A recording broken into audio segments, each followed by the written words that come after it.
అదే RTV app వార్తల్ని క్షణాల్లో చదివే అవకాశం ఉంటుంది. ఒక న్యూస్ పేపర్, ఒక టెలివిజన్ ఛానల్ మీ చేతుల్లో ఎప్పుడూ ఉంటాయి. భారీ వర్షాలు వరదలతో ఖమ్మం జిల్లా అతలాకుతలమైంది.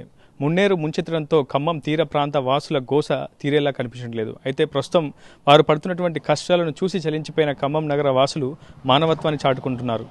మానవ సేవే మాధవ సేవ నిరూపిస్తున్నారు ప్రస్తుతం ఖమ్మం నగర వాసులు. ప్రస్తుతం ఖమ్మం నగరంలోని పాకబండ బజార్లో మనం ప్రస్తుతం ఉన్నాం.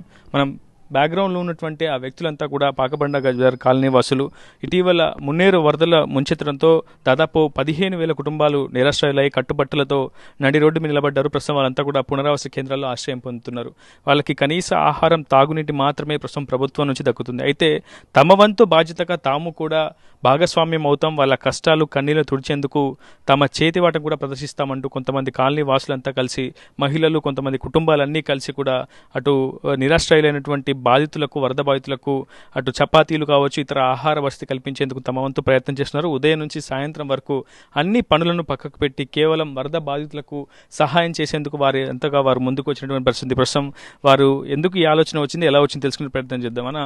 ప్రస్తుతం వరదలు పూర్తి స్థాయిలో ఖమ్మం నగరాన్ని ముంచెత్తినటువంటి పరిస్థితి చూస్తాం. దాదాపు అన్ని కాలనీల్లో ఇలా రహదారులపై పడవలు వేసుకొని బాధితులను కాపాడినటువంటి సిచ్యువేషన్ కూడా చూశారు. ప్రస్తుతం ఎలా ఉంది సిచ్యువేషన్, ఈ రోజు ఈ ఆలోచన మీకు ఎందుకు వచ్చింది?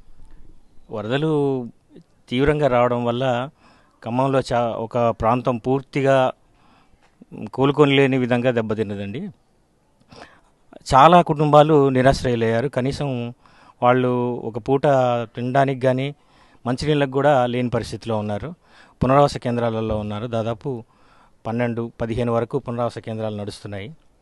అక్కడ చాలామంది, వందలాది మంది ఆశ్రయం పొందుతున్నారు.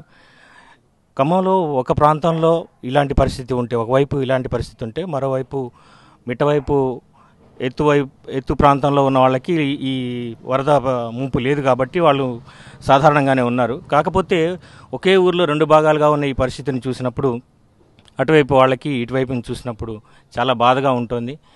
మన కుటుంబంలో ఎవరో ఇబ్బందులలో ఉన్నట్టుగా అనిపిస్తుంది. అందువల్ల మేము ఏం సహాయం చేయలేకపోయినా కూడా మాకు చేతనైనంత వరకు ఎంతో కొంత వీలైనంత వరకు వాళ్ళకి ఒక పూట ఒక టిఫిన్ వర్క్ అయినా చేయాలనే సంకల్పంతో ఈరోజు ఈ కార్యక్రమాన్ని తీసుకోవడం జరిగింది. సాధారణంగా వినాయక చవితి వచ్చిందంటే ఖమ్మం నగరం పూర్తిగా కలకలలాడుతూ ఉంటుంది. పూర్తిగా ప్రతి వీధిలో గణేష్ మండపాలు మనకు దర్శనమిస్తుంటాయి. అటు పూర్తిగా సంబరాలు కనిపిస్తూ ఉంటాయి. కానీ ప్రస్తుతం ఒక ప్రాంతంలో సంబరాలు కనిపిస్తుంటే ఒకవైపు ఒక ప్రాంతం అంతా కూడా విచారంలో, దుఃఖ మదనంలో మునిగిపోయినటువంటి పరిస్థితి కనిపిస్తుంది. సో మీరు ఒక ఖమ్మం నగరవాసిగా ప్రస్తుతం భగవంతుని ఏం కోరుకుంటున్నారు? పరిస్థితి చూస్తే ఎలా అనిపిస్తుంది? పరిస్థితి చాలా దయనీయంగా ఉందండి. ఒకే కుటుంబంలో 2 అన్నదమ్ములు, ఒకళ్ళు ఒకవైపు ఇంకోళ్ళు ఇంకోవైపు అన్నట్టుగా ఉంది. సాధారణంగా గణేష్ నవరాత్రులు వచ్చాయనంటే చాలా ఆనందోత్సాహాలు కనిపిస్తాయి. ఖమ్మంలోని అన్ని ప్రాంతాలలో కూడా ఆ సంతోషం కనిపించేది. కానీ ఈ సంవత్సరం మాత్రం పరిస్థితి ఇంకో విధంగా ఉంది. ఒక భాగం ఉన్న ప్రజలు పునరావాస కేంద్రాలలో ఉన్నారు, మరొకరు గణేష్ నవరాత్రులు చేస్తున్నారు, కానీ ఎవరు మనస్ఫూర్తిగా చేసుకోలేకపోతున్నారు. అందుకని సాధ్యమైనంత వరకు, ఎవరికి చేతనైనంత వరకు వాళ్ళు సహాయ కార్యక్రమాలు చేపడుతున్నారు.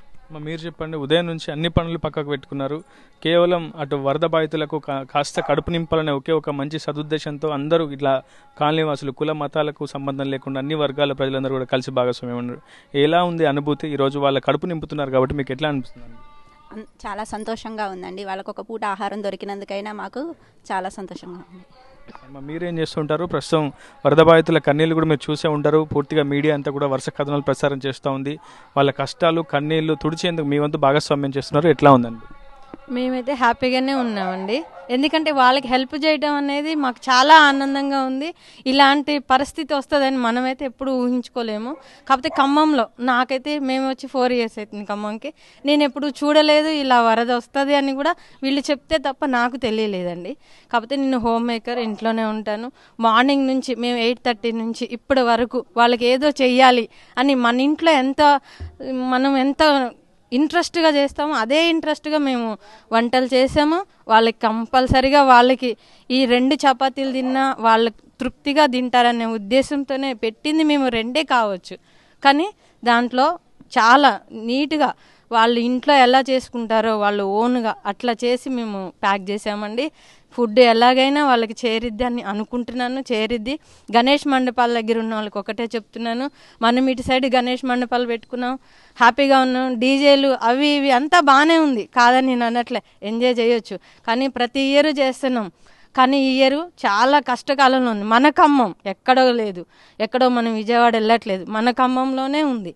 కాబట్టి మీరందరూ గణేష్ మండపాలు పెట్టిన వాళ్ళందరూ ప్లీజ్ దయచేసి మేము ఒక్కరోజు ఇస్తున్నాం, మీరు కూడా ఒకే రోజు ఒక్క పూట, రోజు కూడా కాదు, ఒక్క పూట ఇచ్చినా వాళ్ళు హ్యాపీగా ఉంటారు. చిన్నపిల్లలు ఉన్నోళ్ళు ఉన్నారు, వాళ్ళకి ఎవరైనా ఇంత పెడితే బాగుండా అని చూసేవాళ్ళు చాలామంది ఉన్నారండి.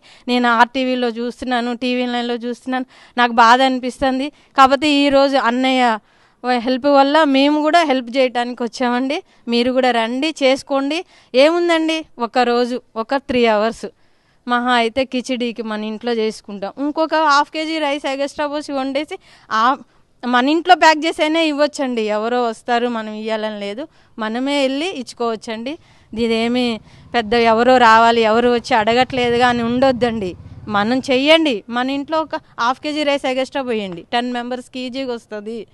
10 members ఈజీగా వస్తుంది. నేను చెప్తున్నా కదా, మనం కట్టే ప్యాకెట్ కొంచెమే అవ్వచ్చు, కానీ అది వాళ్ళకి ఎంత హ్యాపీని ఇస్తుందో, వాళ్ళకి ఆ కొంచెమే దొరక వాళ్ళు చాలా ఇబ్బంది పడుతున్నారు. మీరు ఇస్తారనే మేము అనుకుంటున్నామండి. ఎన్ని ప్యాకెట్ తయారు చేశారు అన్న ఈరోజు? 300 అండి. 300 మొత్తం. ఎన్ని చపాతీలు ఎన్ని ఉంటాయి ఒక్కొక్క ప్యాకెట్? ఒక రెండు ఉంటాయి. ఓకే. కర్రీస్ ఏమేమి పెట్టారు? కర్రీస్ ఒక దాంట్లో కుర్మా, పప్పు, గోంగూర చట్నీ. మొత్తంగా మున్నేరు ముంచెత్తిన విషాదంలో అలుముకున్నటువంటి ఆ వరద కుటుంబాలకు తమ వంతు బాసటగా నిలిచే ప్రయత్నం పాకబండ బజార్ వాసులు అయితే చేస్తున్నారు. నిజంగా వారి కన్నీటిని తుడవడం తమ పూర్తిగా ఆనందదాయకమని వారంతా కూడా హర్షాతిరేకాలు వ్యక్తం చేసినటువంటి పరిస్థితి. అటు మానవ సేవే మాధవ సేవ అని ఒకే కృతనిశ్చయంతో తాము ఈ ఆలోచన చేశామని, ప్రతి ఒక్కరు కూడా ఇలా కన్నీటిని తుడిచే కార్యక్రమంలో భాగస్వామ్యం వలని, మన ఖమ్మం కన్నీరును మనం కాకపోతే ఎవరు తుడుస్తారంటూ కూడా వాళ్ళు ప్రతి ఒక్కరిని కూడా ప్రశ్నిస్తున్న పరిస్థితి. ప్రతి గణేష్ మండపంలో ఉన్నటువంటి ఆ కమిటీలంతా కూడా ప్రస్తుతం వరద సహాయక చర్యల్లో పాలు పంచుకోవాలని, భాగస్వాములు కావాలని, ఖమ్మం నగర వాసుల కన్నీరును మనంతటా మనమే తుడుచుకోవాలని, ప్రభుత్వం చేసే ఆ సాయంతో పాటు మన భాగస్వామ్యం కూడా ఉంటే మరింత త్వరగా వరద బాధితులు కోలుకుంటున్నారని చెప్తున్నారు ఖమ్మం నగర వాసులు. ఇదే వీడియోని హైదరాబాద్తో రిపోర్టర్ ఉదయ్, RTV ఖమ్మం నుంచి.